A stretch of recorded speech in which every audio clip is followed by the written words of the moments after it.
Our first game type is going to be Combine Hardpoint for game number 1.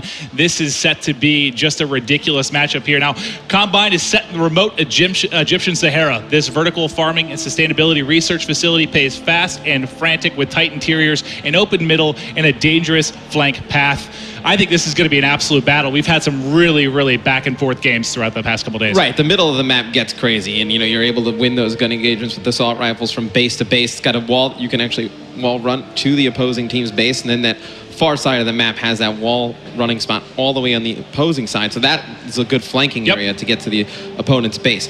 Then you're going to have the other side. It's going to have just a rocky area where you're going to have to win some close quarter gun engagements. And what I love about this map is viable for SMG players and assault rifle players, right? The SMGs can go on the flanks, play close quarters on the outside, and then the ARs can dominate the middle. Yep, it's certainly going to provide a good variety. Now, we talked about bans and protects and how influential they're going to be on the game. Let's kick it off. This is going to be the first glimpse here of the live ban protect system. Yeah, so Tommy and Sensor are both going to go at the same time here, and it's pretty much a race. So you see Sensor, he's going to ban that thermal sight, and Tommy, he's going to go for the UAV. So both those players are going to go down to the next two players in line. Yep, we'll keep ripping through here, see what players are trying to eliminate. It was really awesome just watching through the course of that first day how dynamically it changed game by game as players started to adapt to each other's playstyles. Right, because players started to ban, the guns that the other players were good with. And then it saw, game to game, game mode to game mode really changed. See Gotaga, he's going to go to protect that M8A7 favorite of everyone from Black Ops 2. We've seen that M8 used so much, and not surprised that's the first one protected. You'll see Flex going to be banning the mothership, and then Kiwi will protect that Man of War. That's for his teammate, though. That's for his teammate, that's for Buzzo, 100%. Yeah. Buzzo has been ripping with that Man of War. Here's where, the strategy comes into it. Buzzo has that last ban. He's not going to be able to really, Merc would have probably banned the Man of War right there. That's been Buzzo's go-to. He ends up getting rid of 6th Sense, and then Buzzo gets rid of C4 at the end, and now we have the specialist draft, Maven. Yep, this is huge. Now, we've seen a lot of different game types. We've seen how these players have adapted again over the course of the past couple days. These picks are going to start to come in. You're going to see Annihilator coming in as first pick for Sensor and Tommy. Tell me a little bit about that specialist class. Yeah, so the Annihilator is that massive high-caliber revolver with penetration rounds. You're going to see players try and pick up lots of kills on the outside. You're going to see TP go with Ruin Overdrive. You expect that out of a lot of the OBJ players. Lets you to move fast around the map. Gotaga going for that Outrider Sparrow. It's going to be nice to have that bow be able to we haven't seen it used a ton. We'll see if it can be used to effect in this hard point. And then Rejack, you'll see that coming in on both teams. Tell me a little bit about Rejack, Matt. So Rejack, when you die, allows you to come right back to life. There's a smoke around it. It's great for players that want to hold down positions and then they want to get a second chance of it, right? You have to use it at the right time or else it's not going to be as effective. You see the last two players, it's going to be a Prophet Tempest from Merc, and then Buzzo going to go with that Reaper Psychosis. That's one that we've seen a lot of players do some nice stuff with. Oh, yeah, the Psychosis, you're going to have those holograms. We've seen them use the drones. Able to, defensively, we've seen it offensively and hardpoint specifically. You'll have people set up in the hardpoint. You're trying to bust in. You send out the holograms, provide a bit of a distraction, then you're able to fly in with the sub, fly in with the AR, make a big play on the hardpoint. It's been phenomenal for me to see just how quickly, I know it's too early to develop. Innovating how they've been using this stuff, right? The first day we saw them just kind of basically using them, just randomly whenever they got them. Now you're seeing them time when they use these specialist abilities really coming up clutch. We've seen a few times where that Rejack has come in, saved a team from losing those spawns, and then we've seen something where the Prophet Tempest, it's able to just jump into a hill, clear, weaken 2 or 3 opponents. So it's going to be interesting game to game how this is going to change. And you'll see here the one bit we didn't talk about. You get to edit your class and score streaks before we hop into the action. Obviously, with how much more diverse this game's going to be, how much more you have to be familiar with different weapons, different score streaks. Before each game, you're going to have a chance to edit your class, get everything set to go. As soon as players ready up, we'll be ready to hop in. Again, game 1 is going to be Hardpoint on Combine. I cannot wait to get the action, Matt. And as a team, you're really going to have to work together to pick, what are we going to ban? What are we going to protect? What order we're going to do it in? And then, as we said before, it's a race. So those first 2 players are trying to ban and protect the same thing. It's to whoever gets there first. All right, game 1, Team Kiwi going up against Team TP. All right, I know this isn't the finals of a tournament, but I still need a prediction out of Matt. Who you picking in this one? Team TP is pretty strong. I'm going to be looking to see how Buzzo, though, plays for Team Kiwi. He's got that Reaper Psychosis. With the assault rifle, you imagine they protected the Man of War. He's going to have that in his hands. Going to be interesting to see how he's going to play. Well, speaking of what you talked about, Buzzo, I'm going to kick things off with him as we're getting ready to hop into the action. What's bound to be an amazing game 1. Yeah, and you're going to see them fight over this middle hard point. It's going to be right in the center of the map. Going to be teams fighting from all over the place. You're going to see teams going all the way up to that top side. You're going to see that green arrow try and get to the other side of the map for that flank. And then on the left-hand side, you're going to see players try and win those close quarter engagements and then just slide out and take that middle hard point. Yep, you can see via the X-ray.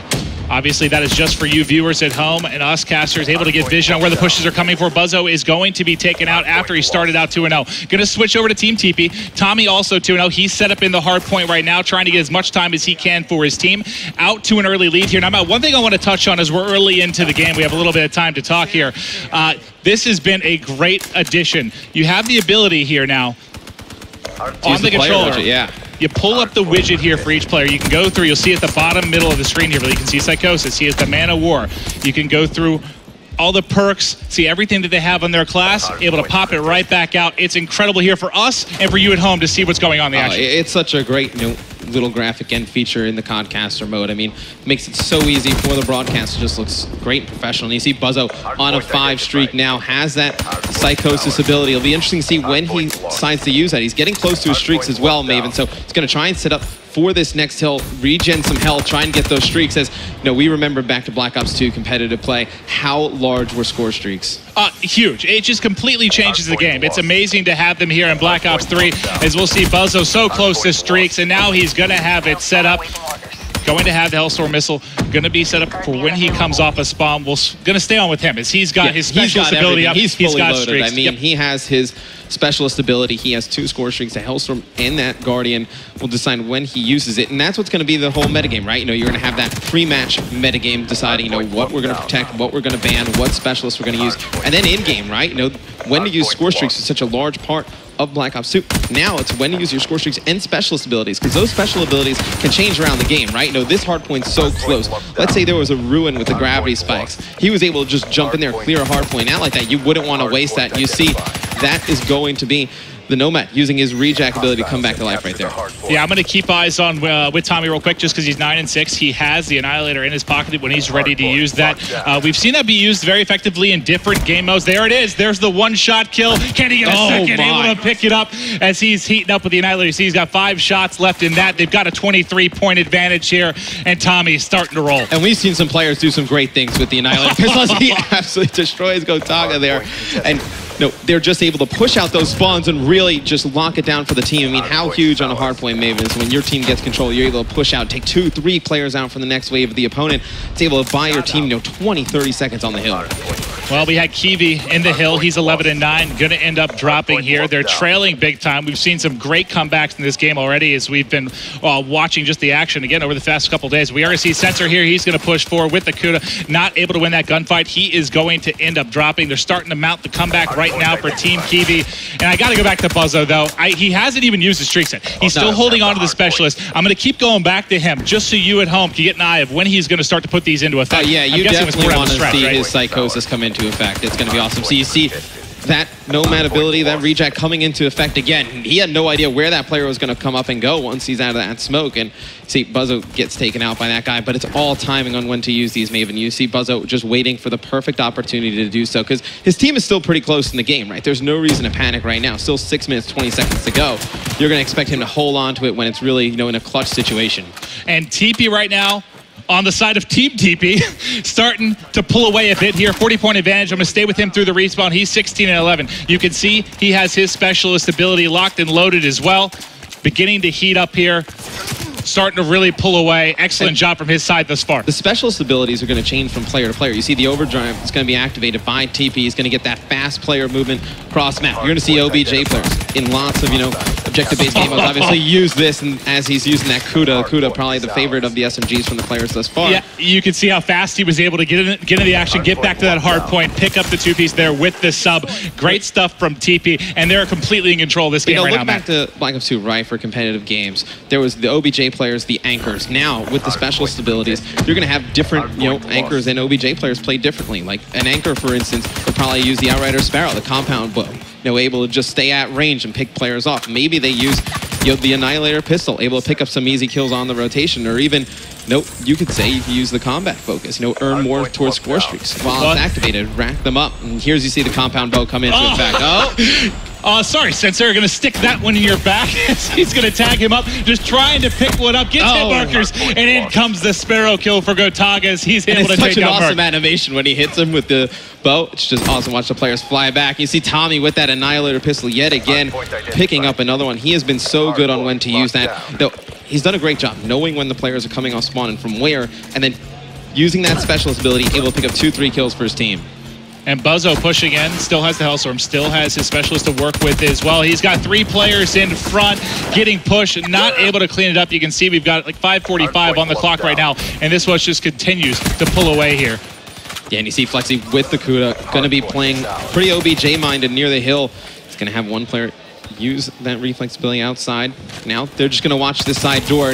Hardpoint is such a great game mode, Maven. You know, for the people new at home, why don't you explain what Hardpoint is? I mean, for Hardpoint, we're going to be playing to a max of 250. Obviously, this is going to be rotating basically on a 60-second timer as they're going to look to control, you know, you can call it the hill. Basically, you're trying to lock down this area, and so far, it's been Team TP just completely controlling, and that's really on the back of TP and Tommy. You can see Tommy doing it objectively. He's been doing it in the slaying department as well. Who's really been jumping out for you on both these sides, Matt? Oh, you know, Tommy, he's been so smart with the way he's used his abilities. You know, Merc, he's macking it, right? I mean, he's got that Tempest. He's going to be able to use that in case they get the hill, right? So it's going to be something that you can charge up, fires a little bit of electricity, shocking targets, chaining to nearby enemies. So let's say there's a hard point where the opposing team has 2-3 players in it. He can charge it up, hit one, jumps from player to player, gets them weak. Opportunity for his teammates with the SMGs to push in. Yeah, and I want to get back to Merc in just a second because he has the Hellstorm to work with as well. We came on the tail end of his Lightning Strike. I know Tommy had the Annihilator, but let's see what he's able to do here. Merc trying to push forward. Here's his Tempest, so he's going to charge this up, try and hit one of these players, see if it jumps from player to player. He's going to shoot it, but not able to pick one up. I do like. Yeah, he got one. I think that transferred over. I didn't see if the second player was able to get cleaned up. I like when he elected to use it, though, right? Yeah. You know, the opposing team had the hill. You knew there was going to be 2 or 3 players in this short area, and you see Merc picking up a big 3-piece there with the M8 A7. It's a burst rifle, Maven, just like the M8. Fan favorite from Black Ops 2. Merc looking so comfortable yet again. And there you go. You see the clone coming through. He's going to get shots in. But now it's time to call in the Hellstorm. Here it comes. Kenny lines some up. Boom. And there it is. Able to pick up one. Kiwi, unfortunately, taking it to the face there as he's going to drop it. It's going to be a 100-point advantage right now for Team TP. They've got this game locked down right now. Kiwi needs to turn up now, Maven. They're going to be pushing that hill from the right side. You can see the spawns coming in. Go on with one of them, maybe Buzzo as he comes off the spawn, see if he's going to make anything happen. We'll check out Buzzo. He's going to start to push forward. His teammate cleans up one. He's getting shot from the right, able to come through. You can see via X-ray. He's got one on his left. Not going to be able to clean that up, but only 42 points away is Team TP. We'll stay with Buzzo here through the respawn. Actually, I see Kiwi's on the 3 streak. Let's hop over here, see if Kiwi can get going. Not that far off the streak span. Yeah, he has that reject ability. He can, you know, build that up. Maven, when he's playing in the hill, he's able to come back a second time. Gives himself a good opportunity to win. I think that's really where you're going to see, you know, the metagame develop. You know, in the pre-game lobby, are people going to, know TP's a great player with that reject ability? Do we have to ban that? Are we that worried about that? Or are you worried about, you know, Buzzo using the Man of War? There's also stuff that you don't want in the game as well. So I love that the players are the ones that really decide all of these things. Well, we do see Tommy on the 3 streak. He's 38-26, leading all players. He's got the Annihilator in hand. Can he get forward? Sees one more, trying to line it up. The reload not in time. Going to miss that shot, and eventually he will fall. They only need 30 points to close out game number 1. Team Kiwi just cannot keep up right now, Matt. So here's where the meta really develops, Maven, right? You know, Tommy absolutely crushing here in game number 1. We've seen him really dominate with that Annihilator pistol. Does the opposing team decide to ban that going into the next game? It's got to be on their mind. You know, one of the first things that would need to go if they're going to make a comeback in this series. That's the crazy thing too, is we're talking about different game types as well. I mean, what's going to work really well in Hardpoint may not work as well in S&D. What's working well in S&D, you know, not the same for Uplink. So it's going to be amazing. And you know, obviously there hasn't been a ton of time for these games to kind of develop a meta and get forward with these players. But there's going to be so much over time. Like the way this is going to change, it's going to be so fun to watch how it works out. Month to month, day to day, the meta is going to change in this game, right? You know, players are going to say, hey, for an OBJ player, maybe this specialist and this setup works well. And then the next month, once teams start to adjust and, you know, ban some of the things that the OBJ players are using, they're going to have to pick a new kind of default loadout. So it's going to change from game to game, month to month. It's just going to be amazing for Call of Duty Esports. Well, I'm going to go on with Team Kiwi, Matt. Only 10 points more needed for Team TP. They're They would trying need to a do the miracle improbable here, Maven. They've got enough time. Can they pull the improbable? You see the point sticking in. It should be, that should be it here with the final Hardpoint. They should be able to close it out as they're going to get set up inside. That's going to be 250 for Team TP as they're able to close it out. Let's give them a round of applause in game number 1.